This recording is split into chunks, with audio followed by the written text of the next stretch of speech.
ආයුබෝවන්. අද මම ඔයාලට කියලා දෙන්න යන්නේ පුංචි ළමයිට උනත් කන්න පුළුවන්, වැඩිහිටියන්ට හැමෝටම රස විඳින්න පුළුවන්. එච්චර සැර නැති බොහොම රසවත්ම අල කරියක්. අල හොද්දක් ගමේ විදියට හදාගන්න. පරණ අපේ අම්මලා හදපු විදියටම ඒ විදියටම කොහොමද හදාගන්නේ ලේසියෙන් පහසුවෙන් අඩු වේදමෙන් බොහොම රසට හදාගන්න විදිය මම කියලා දෙන්නම්. මම ඔයාලට පෙන්නන්නම් මොනවද අවශ්‍ය අපිට මේ අල හොද්දක් හදාගන්න කියලා.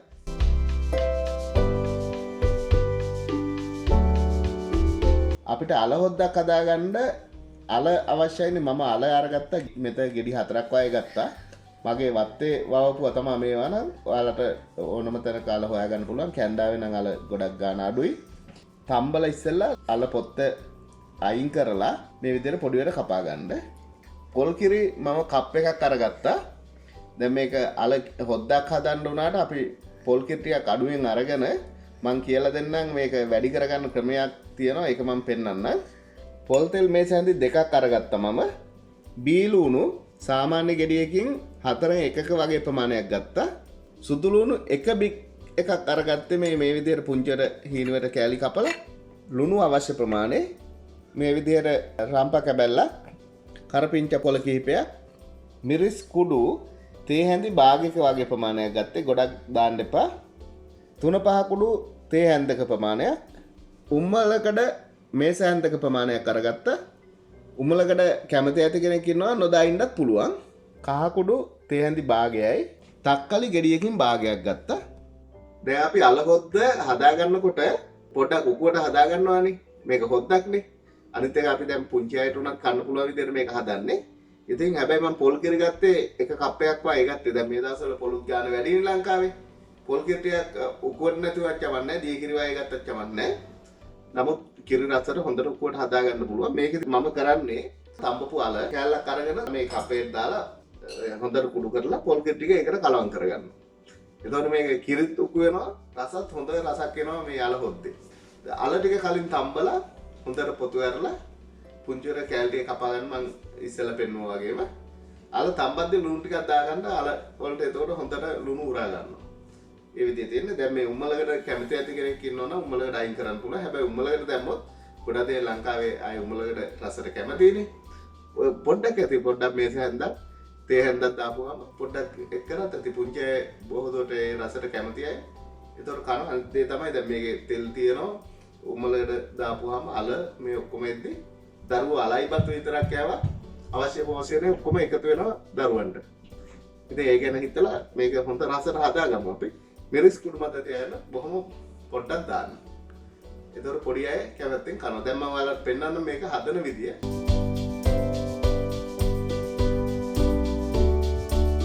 ඉස්සෙල්ලාම අපි මේ විදිහට මේ අල තඹපුකින් කෑල්ලක් අරගෙන පොඩි කරගන්න ඕන. මේ භාජනයක් අරන් මේ විදිහට දාලා හොඳට පොඩි කරගන්න. මම පෙන්නන්න ඒක. දැන් මේ විදිහට අල කෑල්ලක් දාලා මේව හොඳට පොඩි කරගන්න. තඹපු අලනේ හරිම ලේසි පොඩි කරන්න. දැන් පොල් කිරි ටික කලවම් කරගන්න.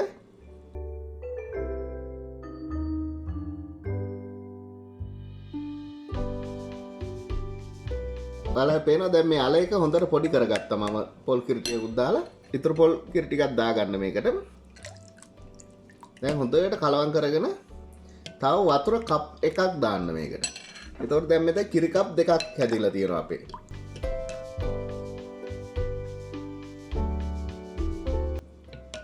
දැන් මේ ටික හදාගත්තා. දැන් අපි මේ විදිහට භාජනයක් ලිපේ තියලා අල හොද්ද හදාගමු. මම මේ කරන විදිය ඔයාලා හරියට බලා ගන්න. ඒ ක්‍රමයට තමයි හදා ගන්න ඕනේ.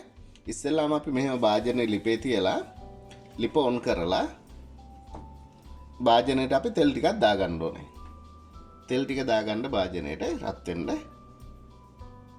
දැන් තෙල් ටික රත් වෙලා තියෙන්නේ. අපි ඉස්සෙල්ලාම දාන්න ඕනේ තෙලට කරපිංච කොළ ටිකයි රම්ප කොළ කෑල්ලයි.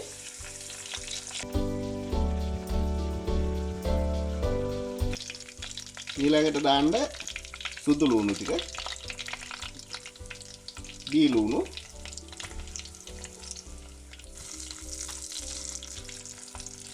දැන් මේ ටික හොඳට තෙලේ බැදෙන්න තියාගන්න. දැන් ලුණු ටික මේ විදිහට ටිකක් තැම්බෙද්දී අවශ්‍ය ප්‍රමාණය ලුණු එකතු කරගන්න.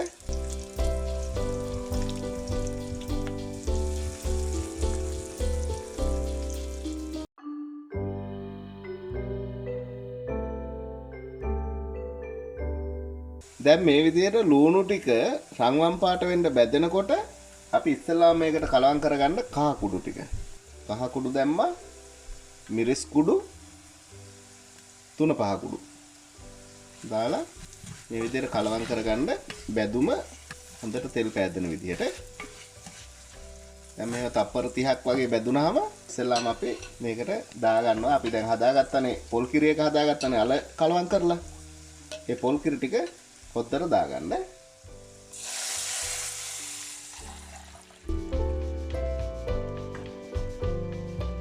දැන් අපි මේ විදිහට හොද්ද හදාගත්තා. හදාගෙන දැන් උම්මලඩ ටික දාන අය ඉන්නව නම් උම්මලඩ කැමති අය මේ වෙලාවේ උම්මලඩ ටික දාන්න තැම්බෙන්න.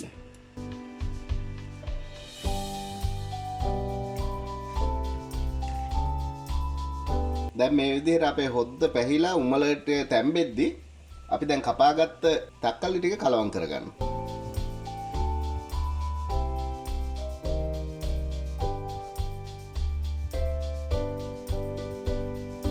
තක්කලි ටිකක් දාලා විනාඩියක් වගේ තැම්බෙන්න තියන්න.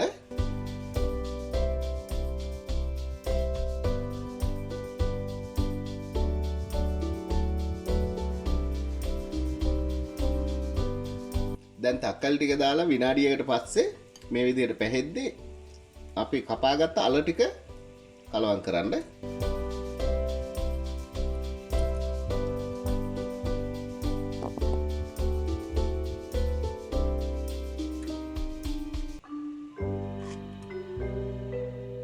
දැන් මේ විදිහට අල ටික කලවම් කරලා තව විනාඩියක් තඹ ගන්න.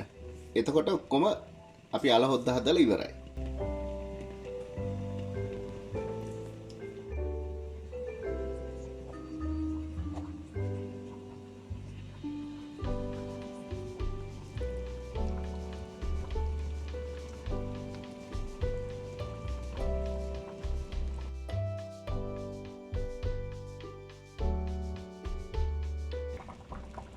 දැන් අපේ අල හොද්ද තැම්බිලා ඉවරයි. අපිට දැන් තියෙන්නේ මේසෙට යවන්න තියෙන්නේ.